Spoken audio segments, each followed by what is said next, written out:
అందరికి శనార్థులు మంచిగున్నారులా. నేను వచ్చేసిన ఇయాల సుతం మస్తు మస్తు వార్తలు పట్టుకొచ్చిన. ఇంకెందుకు ఆలస్యం, మొదలు పెద్ద వార్తలు చూద్దాం పారి. పెద్దరికం మర్చిందట సీఎం గారు. మీరే ఇట్లా మాట్లాడితే ఎట్లా సారు? పోవుడు పక్క అంటుండ్రు ఎమ్మెల్యే కొలువులు. సీఎం సారు మస్తు తెలుసు అంటుండ్రు కిటుకులు. రేవంత్ సార్ కన్ని అపశకునాలు కోపం చేస్తున్నారు కావచ్చు దేవుళ్ళు. తొవ్వ తప్పినయట లోను మాఫీ పైసలు. బ్యాంకుల కాడ లొల్లి చేస్తున్నారు రైతన్నలు. ఊరును మింగినై రాకాసి వరదలు. కట్టుబట్టలతోటి మిగిలిండ్రు జనాలు. మనకు అన్నలో అక్కలో చెల్లెలో ఉంటే చిన్నదానికి పెద్దదానికి కొట్లాడుకుంటాం, మస్తు లొల్లి వేస్తాం, ఏడ్చుకుంటా అమ్మా నాన్న తానికి పోతాం. వాళ్ళు ఇద్దరి మీద కోపం చేసి ఇంకోసారి ఎవరిని కొట్టినా ఈపు సాపు వేస్తామంటారు. కొట్లాట పెట్టుకోవద్దని 4 మంచి మాటలు చెప్తారు. కానీ ఇంటికి పెద్ద మనిషి ఏం చేస్తున్నాడో చూడండి. వాళ్ళు ఆ బాధ్యతను మరిచి అంశాలను ప్రస్తావిస్తే నేచురల్ గా రియాక్షన్ ఉంటది. ఇన్నర్ కదా, పబ్లిక్ టిప్పలు చెప్తే నేచురల్ రియాక్షన్ ఉంటదట. అంటే వాళ్ళకు నచ్చినట్టు వార్తలు రాయనోళ్ళను కొడతారు కావచ్చు. ఎందుకంటే ఈడికే చాలా మంది విలేకరులను కొట్టిండ్రు కదా కాంగ్రెస్ వాళ్ళు. ఆడిబిడ్డలను కూడా చూడకుండా చిల్లర చేష్టలు చేసిండ్రు. అసొంటి చెయ్యొద్దని చెప్పాల్సిన ముఖ్యమంత్రి సారే విలేకరులను కొట్టమని వాళ్ళ పార్టీలకు చెప్పుడు చూసి అందరూ పరేషాన్ అవుతున్నారు. ఇంటికి అమ్మా నాయనలు ఎట్లనో రాష్ట్రానికి ముఖ్యమంత్రి అట్లన్నట్టు. అట్లనే రేవంత్ సారే హోంమంత్రి కూడా. లొల్లులు కాకుండా చూడాల్సిన బాధ్యత కూడా సారు మీదనే ఉన్నది. కానీ సారే ఇట్లా కొట్టుమని ఎగేసుడు, ఎంబడే సోషల్ మీడియాలా అలా పార్టీ సోషల్ మీడియా వాళ్ళు ఇష్టం వచ్చినట్టు రాతలు రాసుడు చూస్తాంటే రాష్ట్రంలో ప్రజాపాలన ఎంత జోర్దార్గా నడుస్తున్నదో సమజైతున్నదని పబ్లిక్ అంటున్నారు. మా తిప్పలు చూపించేటోళ్లను కొడతారా అని గరం అవుతున్నారు. అప్పట్లోనేమో పేగులు మెడలేసుకొని ఊరేగుతానన్నాడు. అటెనక బీఆర్ఎస్ పార్టీలను కొట్టుమని పెద్ద మీటింగ్లనే వాళ్ళ పార్టీలకు చెప్పిండు. ఇప్పుడు మళ్ళా పారి అదే పని చేసిండు. కానీ ఇప్పుడు విలేకరులను కూడా కొట్టమని చెప్తున్నట్టే కొడుతున్నది. లొల్లులు కొట్లాటలు కాకుండా చూడాల్సిన సీఎం సారే ఇట్లా చెప్తున్నారంటే నిజంగానే ఇందిరమ్మ రాజ్యం వచ్చినట్టే కొడుతున్నదని ముచ్చట ఎరికేనోళ్ళు అంటున్నారు. కానీ ఓ దిక్కు ఇన్ని మాటలు అనుకుంటా ఇంకో దిక్కు సారు ఏమంటున్నాడో చూడుండ్రి. దాన్ని బట్టి రేవంత్ రెడ్డి మీకు నచ్చకపోవచ్చు ఇండివిజువల్, కానీ Revanth Reddy Telangana chief minister. Telangana chief minister అనేది ఒక గౌరవప్రదమైన హోదా.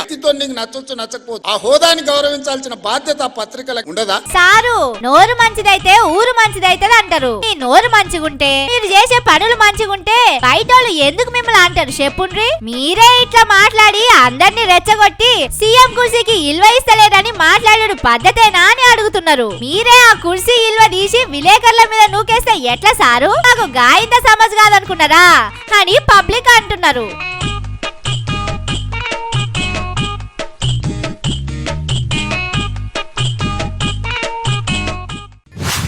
ఉరుకురికి పాలు తాగే కంటే నిలబడి నీళ్లు తాగుడు నయం అంటారు చూడుండ్రి.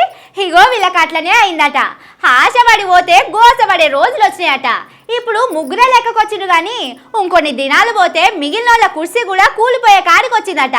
ఆ లెవెలు ఆ కథ ఏందో చూద్దాం పారి. పాపం కారు దిగి చెయ్యితోని దోస్తానా చేసిన ఎమ్మెల్యేలకు పరేషానే ఉన్నది పోండ్రి. పవర్లుంటే పనులు మంచిగైతాయని పోతే మొదటికి మోసం వచ్చేటట్టున్నదని బాధపడుతున్నారట. అప్పట్లో 10 మంది కారు పార్టీ ఎమ్మెల్యేలు షెయి పార్టీలా షరీకైండ్రు కదా.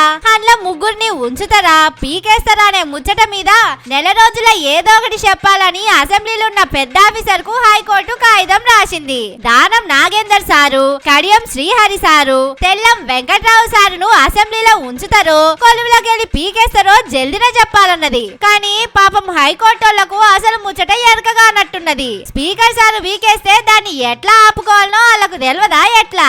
ఈడ కాకుంటే సుప్రీంకోర్టు దాకా పోతారు. దానికంటే పెద్ద కోర్టు ఏమనుంటే అక్కడికి కూడా పోతారు. ఏమన్నా పైసలు దాకమన్నా చెప్పుండ్రి. 10 మందిని పక్క పార్టీకి వెళ్ళి పట్టుకొచ్చుకున్న రేవంత్ సారుకు వాళ్ళను ఎట్లా కాపాడుకోవాలో తెలియదా? గద్వాల ఎమ్మెల్యే పుష్కిపోయే టైంలో మళ్ళీ వెనకకు గుంజుక రాలేదా? ఇప్పుడు ఎవరన్నా అటు ఇటు చేసినా ఆగబట్టడానికి హైడ్రా లేదా? ఏళ్ళ సంధి రాజకీయంలున్నారు. ఇసొంటి అయితే ఎట్లా బయటపడాలనో తెలియకుండానే పార్టీ మార్చిండ్రా అని కారు పాటోళ్ళు అనుకుంటున్నారు కావచ్చు. కానీ ఆ వెనక రేవంత్ సార్ ఉన్నాడు. అప్పుడప్పుడు సుప్రీంకోర్టును తిడతాడు గాని సుప్రీంకోర్టు దాకా పోయి కేసును ఎట్లా ఆపుకోవాలనో సారుకు తెలిసినంత ఎవరికి తెలియదు. చెప్పుండ్రి.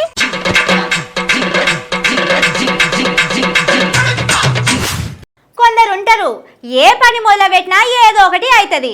పెళ్లికి పోదామని ఇంట్లోకెళ్ళి బయటికి పోతే నల్ల పిల్లి ఎదురుగా వస్తుంది. లేకపోతే అడుగు బయట పెట్టంగానే ఎవరో ఒకరు తుమ్ముతారు. ఏహే ఇవన్నీ నమ్మొద్దురా అని ఇంకో అడుగు ఎంగలే పోటు రాయి తలిగి బొటనేలు ఇరిగిపోతుంది. ఇప్పుడు ఇదంతా ఎందుకు చెప్తుందంటే ఈ వార్త చూస్తే మీకే తెలుస్తుంది. పాపం రేవంతన్ సారు ఏ గడియలో కూర్చున్నాడో గాని అన్ని అపశకునాలే అవుతున్నాయట. ఏ పని ముంగట పడతలేదట. ఏం పని చేద్దామని పోయినా ఏదో ఒకటి అవుతున్నది అంటున్నారు. మొన్న సెక్రటేరియట్ లా తెలంగాణ తల్లి బొమ్మ పెట్టడానికి పోయిండు. పూజ చేస్తా అంటే చేతులకెళ్ళి గుమ్మడికాయ జారిపోయి కింద పడ్డది.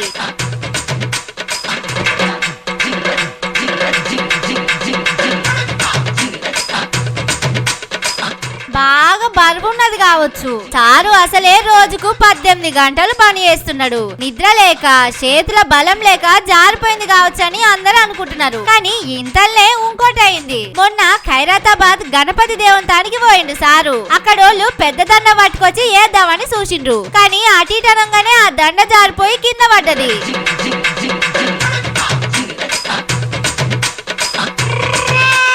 దేవుని కాడ దండ మెడల పడితే మంచితనం గాని కింద పడితే ఎంత షెడైతదోనని అందరూ భయపడుతున్నారు. ఈ నడిమిట్లనే సెక్రటేరియట్ మీదకి గద్దలు వచ్చినాయి. గంట సేపు ఎవ్వలకు మనసున పట్టకుండా చేసినాయి. ఎన్నడూ లేంది ఇట్లెందుకయిందని ఆఫీసర్లు కూడా పరేషాన్ అయిందట. ఇవన్నీ చూస్తాంటే ఏదో షడ్వాకం అయ్యేటట్టున్నదని గుసగుసలు పెట్టుకుంటున్నారు. కానీ రాష్ట్రానికి మంచి చేయాలని రేవంత్ సారు ఎంత కష్టపడుతున్నాడులా. టైముకు తిండి తినక నిద్రపోక అరిగోస పడుతున్నాడు. టైము దొరికినప్పుడు భగవద్గీత కూడా చదువుతున్నాడు. అండ్లున్న ముచ్చట్లు పబ్లిక్ కు చెప్తున్నాడు. సార్కు దేవుడి మీద ఇంత ప్రేమ ఉన్నది. అయినా గాని తిప్పలేందో ఏమో పోండ్రి. నాకైతే మస్తు బాధ అవుతున్నది. రేవంతన్ సారు ఎందుకైనా మంచిది ఓ పారి అన్ని గుళ్ళు గోపురాలు తిరిగి శాంతి పూజ చేయించుండ్రి. మీ మీద ఏ దేవుడో కొంటెతనం చూపిస్తున్నట్టున్నాడు.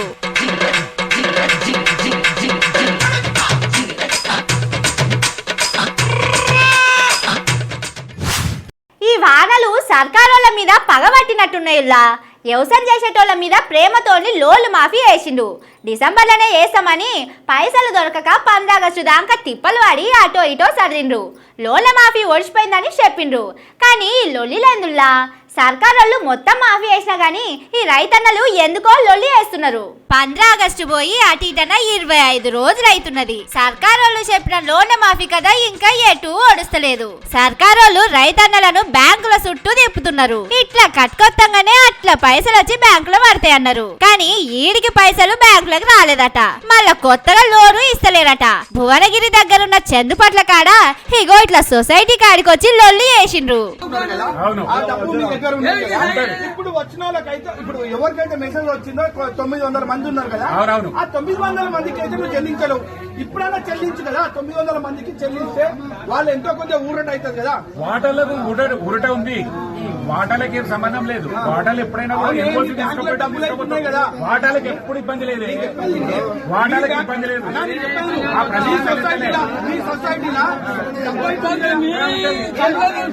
ఫోన్ సిగ్నల్ మంచిగుండి మెసేజ్లు ఎంబడే వచ్చినట్టున్నాయి.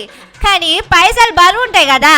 అకౌంట్లకు వచ్చుడు ఆలస్యం అవుతున్నది కావచ్చు. పాపం రైతన్నలకు ఈ ముచ్చట తెలవక సర్కారోళ్లను బద్నాం చేస్తున్నారు. 15 ఆగస్టు నాడే బ్యాంకులకు సర్కారోళ్ళు పైసలు పంపిండట. వ్యాన్లలో నెట్టు కొట్టి ఊరూరికి తోలినట్టున్నారు. కానీ ఈ నడుమ ఆనలు మస్తు పడుతున్నాయి కదా. ఆ వ్యాన్లు వరదలలో కొట్టుకపోయినాయో రోడ్లలో ఖరాబ్ అయ్యి ఎన్న ఆగిపోయినాయో జర రైతన్నలు కూడా అర్థం చేసుకొని 4 వద్దులు ఆగాలి. కానీ ఇట్లా లొల్లి వేసారా అనుల్లా. బ్యాంకు వాళ్ళు పైసలు దాచుకుంటారా చెప్పుండ్రి. లోన్ ఇస్తే వాళ్ళకే మిత్తి పైసలు వస్తాయి. ఇటు రేవంత్ సార్ సర్కారోళ్ళు మాట తప్పుతారా? పైసల మంత్రి బట్టి సారు పైసలు ఆపుతాడా? లోన్ మాఫీ చేయకుంటే వ్యవసాయ మంత్రి తుమ్మల సారు ఊకుంటాడా? ఏదో వానలు పడే వరకు జనంతా అటు ఇటు అయినట్టున్నది. ఓ నెల రోజులు 2 నెలలు ఓపిక పట్టుండ్రి. అప్పటి వరకు వస్తే సంబరపడదాం, లేకపోతే ఊకుందాం.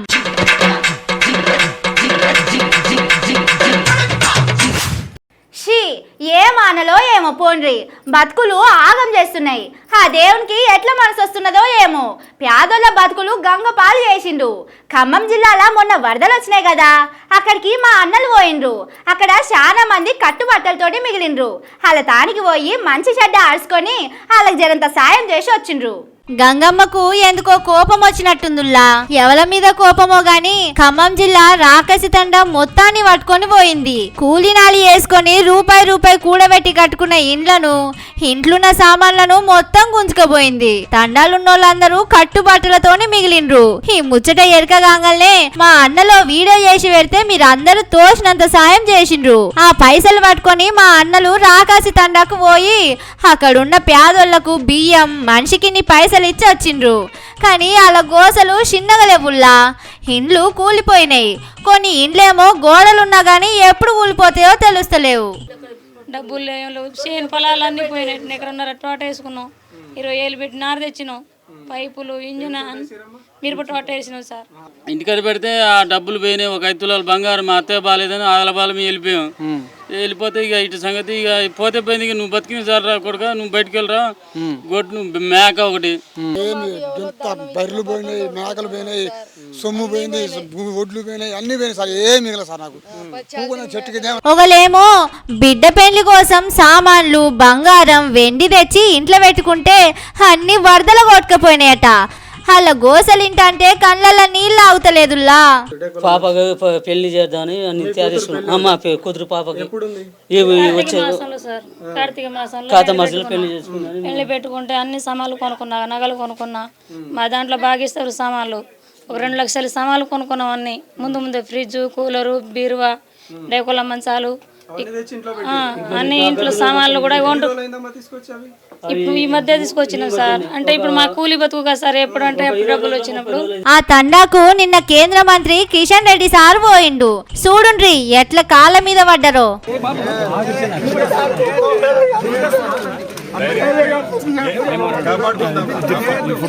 మాకు ఏరే కాడ జాగ చూపిండ్రి, ఇక్కడ బతుకుడు మాతోని కాదని మస్తు ఏడుస్తున్నారు. ఇంట్లున్న సామాన్లు, బట్టలు అన్ని కొట్టుకుపోయినాయి. మొండి గోడలు ముట్టుకుంటే కూలిపోయేటట్టున్నాయి. మళ్ళా వరదొస్తే పానాలు మిగులుతాయన్న గ్యారంటీ కూడా లేదు. గందుకే ఏరేతానికి పోతామంటున్నారు. జరా సర్కారోళ్ళు జల్దిన వాళ్ళకు ఏదో ఒక తెరువు చూపిస్తే మంచిగుంటది.